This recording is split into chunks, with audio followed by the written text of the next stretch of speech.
নগরীর একটি নামকরা স্কুল থেকে এবছর বিজ্ঞান বিভাগে এসএসসিতে গোল্ডেন জিপিএ পেয়েছে ইশরাত সাদিয়া। নিয়ম অনুযায়ী 10টি কলেজে ভর্তির জন্য আবেদন করলেও কোনো কলেজে মেধা তালিকায় তার নাম আসেনি। ফলে হতাশায় কান্নায় ভেঙে পড়ে সে। শুধু সাদিয়াই নয়, এরকম হাজারো শিক্ষার্থীও তাদের অভিভাবকরা এখন নগরীর বিভিন্ন কলেজে অপেক্ষমান তালিকা খুঁজে ফিরছে। আমার ছেলেটা গোল্ডেন A+ পেয়েছে, কিন্তু কোনো মেধা তালিকার মধ্যে আমার ছেলেটা আসে নাই। 10টা কলেজে দেওয়া হয়েছে অনলাইনের মাধ্যমে, কিন্তু একটা কলেজেও মেরিট লিস্টে আসে নাই। এটা একটা টেনশন যে আমরা কোথায় ভর্তি করব। এখন আমি খুবই চিন্তিত, এখন কি করব। সবগুলোতে আমার গোল্ডেন A+ ছিল।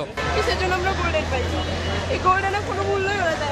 তবে শিক্ষার্থীদের হতাশ না হয়ে ধৈর্য ধরার পরামর্শ দিলেন এই শিক্ষাবিদ। 22 তারিখ পর্যন্ত মেধা তালিকায় ভর্তি, তারপরে যে ওয়েটিং লিস্টে আসবে সেই ওয়েটিং লিস্ট থেকে আমরা সবাইকে পাবো। অপেক্ষমান তালিকা প্রকাশের পর ক্রমান্বয়ে আবেদন করা কলেজে ভর্তির সুযোগ মিলবে বলে মনে করছেন শিক্ষা বোর্ড সংশ্লিষ্টরা।